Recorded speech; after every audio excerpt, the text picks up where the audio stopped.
I-bond rates are changing effective May 1st. In today's episode of Friends Talk Financial Planning, you'll learn what you need to know to make the best decision for you and making sure you lock in the rate that's highest and makes the best sense for your situation. Hi, I'm John Scherer, and I run a fee-only financial planning practice in Middleton, Wisconsin. And I'm Bridget Sullivan, Mermel, and I've got a fee-only financial planning practice in Chicago, Illinois. And before we go any further, John, let's ask people to subscribe. That's right. So that it helps us with YouTube and helps more people find out about us. That's awesome. All right, so I'm really excited about this episode. We've been talking about I-bonds for a long time, and now because inflation is coming down, we're going to talk about how the rate is determined, and inflation is coming down, so everybody's predicting that the rate that I-bonds pay is also going to go down. That's right. And that is, the date is as of May 1st, but it's important to know what's the date you need to buy I-bonds. Yeah, so the rate changes based on inflation, right? Mm-hmm. So and it's every May 1st and November 1st, but this year, just the way the calendar falls, is if you're going to buy them and get today's rate, you've got to buy them by April 27th, which is a Thursday, kind of a weird thing, but that'll be one of the takeaways. If it makes sense for you to buy in today's rate, to get it done by April 27th. And so does it make sense for you to buy at today's rate? What are we even talking about here? And it's interesting, Bridget, we've been talking about I-bonds for about 3 years or so now, right? Rates had gone up, and last year you're getting over 9% on your I-bond, and people, if you buy them here in the starting in November, the rate is north of 6%, around 6.5% or so. And so, golly, that's a really good rate of return. What happens? So, right, November until May, if you buy in that time frame, you're getting that 6.5% or so return. And as you just said, inflation's been cooling off.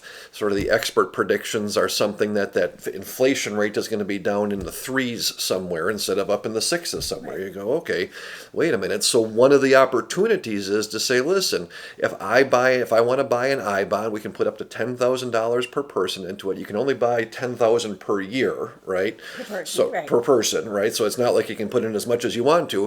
If I'm going to make that purchase, if I do it here in April before the 27th, I know that I'm going to get that November to May rate, which is north of 6%, and lock that in. So that's one opportunity, is to say, hey, you can still get today's rate, and we think it's going down in the future. Right, and you get the rate for the next 6 months. So if you buy on the last possible date, April 27th, then you still get the 6.47 or approximately 6.5 rate for the next 6 months. That's right. So that's what when you're talking about locked in, that's locked in. Right. And it's sort of like a lot of people are familiar with buying CDs, sort of thing, right? If I buy now, I know I'm getting that 6.5% rate. I don't know what I'm going to get when it comes to be May, that there's going to be a different rate. I'm locked in for that time period. That's exactly right. So on the surface, it seems like, it makes sense if you need to, if it fits for you, and we'll link back to our previous episodes on I-bonds, right? There are a lot of positives, there's a few drawbacks, but if you go, listen, it makes sense for me to buy I-bonds, the rate you're going to get today is north of 6%, and that'll stay in place for the next 6 months. We think that the rate's going to go down in the future. It seems pretty certain that the inflation-based rate is going to go down, just based on, they use monthly data, and we've got like 5 out of the 6 months for the reset. We kind of know, all right, we can see the writing on the wall with that. But that's not the entire story when it comes to I-bonds, is we've got that inflation rate. We've been really focused on that. But you had a really good point, Bridget, about the other component of these I-bonds. The other component of the I-bonds is the fixed rate. And it's a little more mysterious. There's an actual formula for the inflation part of it, the variable rate, so people can try to figure it out, right? But they don't publish exactly how they come up with the fixed rate. And the fixed rate's important because you get that fixed rate no matter how long you hold, as long as you hold that I-bond up to 30 years. So inflation can so you always get that. And so there's people that bought I-bonds back when inflation was higher and prevailing interest rates were higher, And they were getting even up to like what 14% on their I bonds that everybody else was getting 9% on. So you can there's an advantage to having I bonds with a higher fixed rate. And I think they don't publish this again, but it seems to me that the fixed rate is at least somewhat based on the prevailing interest rates for like T-bills. And It doesn't match up, right? But it sort of runs in a similar Exactly. curve type of a thing. And so and it also does not seem to be about trying to get more inflows into the I bond system. So inflows were at an all-time high, and yet they still increased the fixed rate. Yeah. And so that to me says that they really are trying to tie that fixed rate with the prevailing interest rates. That's my theory. Again, they don't say this, but that's my theory. So prevailing interest rates going up, so I think the fixed rate might go up. It's really interesting that for a long time back in the teens, the fixed rate was 0 or Right. 0.1 or something that was really negligible. And for a long time, it was like, hey, and the inflation was really low, right? So nobody was paying attention. We weren't, Right. talking about them or recommending them. Then a couple of years ago, boy, that inflation started kicking in. The fixed rate was still basically nothing, if not actually nothing. Right. And so a lot of the focus as inflation had kicked in 2020, 2021 was, golly, look at this great rate that you can get. And I'll tell you, it's one of the things I was thinking about our discussion here today is usually if you say, listen, I get a really good interest rate and I want to have pure safety, like those two things do not correlate, right? Where Right. risk and return, if you're going to get a higher rate, there's got to be some catch in here. And this is one of the very few places where that isn't the case, Right right? now. Yeah. Right. Yeah. But it's backed by the government. Right. I mean, it is fixed. You know what you're going to get. Right. The caveat is you can't put as much money as you want to into it, right? And you Right. can't get it out right away in the first year. I mean, there's some of these drawbacks, but it is like high returns with guarantees. Yep, there's no big gotchas, unlike most of the other things that I hear about anyway. But historically, if there's, they haven't been as attractive because inflation has been low. Right. There have been years. We were Yeah. just looking at some of the data. There have been years or 6-month periods where the return was 0. Right. Right? No fixed rate. So it's nice that it's not deflation. going down. It's not Yeah. going down, but you're literally getting 0. You go, okay, Yeah. that's not very appealing on things. Right. Lately, we've had those things ramping up. And going back to that fixed rate changing, for a long time, fixed rates were nothing or basically nothing.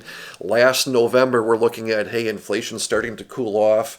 A year ago, we were getting something in the 9s for interest rate, 9.5 or something like this. I mean, some crazy number. That's awesome.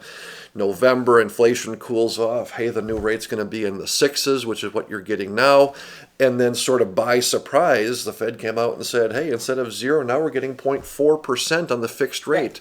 So if you buy your bond now, you get that 0.4% fixed rate on the thing, right? As long as you hold it for 30 years. Right. Yeah. I mean, going forward on that. And it's really interesting. So how do you think about that? You know that. To your point, Bridget, I didn't thought about that before our conversation here. Is maybe that fixed rate's going to go to 0.5 or to 0.6 or to 1, or we have no idea what that comes out to be. It might go, hey, yeah, the variable rate in May is going to be 3 something, but if the fixed rate is 1 or 1.25 or who knows what the number is, go, that might be really appealing to have that purchase be done in May. Yep, I'm going to get a lower variable rate. My inflation protection has gone down because inflation's gone down. But I've got that higher fixed rate for the long time, or the fixed rate could go down. It could go back to 0. We just don't know that, right? And, one of the basic concepts of modern portfolio theory is don't try to time your investments. And so I kind of, even though I'm evoking jargon, sorry about that, I kind of go back to that. And like, if you have the money invested, is kind of what... like if you have the money act now, statistically that's what works out the best for people. And so for me, I don't want people to borrow money to put it into an I bond. I don't want them to not put money into a Roth because that they can, and not an I bond. So I don't want people to try to scrounge around and get summon up some money just to put in an I bond before the deadline. Right. Because it's not like they're going to become bad afterwards. There's some advantages to waiting. But I also, on the same hand, don't want people to say, oh, she says the fixed rate might go up. I'm going to wait because I want the fixed rate. I don't know. Right. And so, again, the basic principle that I fall back to is it's kind of like eat right and exercise. Okay, I'm not going to stop exercising just because. I think something's going to change, yeah, right? Exactly. But not because I can predict the future, It's basically, like, no, right? the basic That's exactly right. tenet is invest it, even if things go up and down. If you've got the money and you want to make the investment, do it. But don't go to extreme lengths to come up with the money. That's what I would say. And two things, I really appreciate that. The other thing that we talk about a lot with folks is just what are we trying to accomplish? Number one, that's the key thing for everybody. But what are we talking about in dollar terms, right? Like, I want to save my. Being sorry, if I see $100 on the ground, I'm going to pick it up, right? But we're talking about a $10,000 maximum annual investment, right? So the most that I could put into an I bond right now, if I want to buy and get this current 6+% rate. With the 0.4% fixed rate, I can only put in $10,000 if I have that. It fits my goals. If I could wait until May, and if I could get an extra 1% return, let's say, on $10,000, that means $100. An extra 1% is $100 a year. Right? Again, I'll take it. Somebody wants to give $100, right? We'll put the Venmo at the end of this. Right. But it's not like, oh my gosh, this is changing my life. Right? It's one of those things, let's take advantage, let's be smart about it, but we're not making just gigantic decisions when it comes to what the results are. And then the other thing I just wanted to point out too is it's just because there is a $10,000 limit does not mean that you have to buy $10,000. Absolutely. You could choose to say, well, listen, I think it's appealing now, I've got some money, I'll put in $5,000 today. And then if it becomes appealing again in July or in October or next November, I could put in another $5,000 and you could sort of diversify with that point. If that fits for you. So. Yeah, I think with that, it's a great time to wrap it up. I'm Bridget Sullivan Mermel, and I've got a fee-only financial planning practice in Chicago, Illinois. And I'm John Scherer. I've got a fee-only financial planning practice in Middleton, Wisconsin. Both Bridget and I are taking on new clients ourselves. We'd love to hear from people, but we're also members of the Alliance of Comprehensive Planners. So if you like what you hear on our show, you can check out acplanners.org to find an advisor in your area that thinks in a similar fashion that we do. And don't forget, Please hit that subscribe.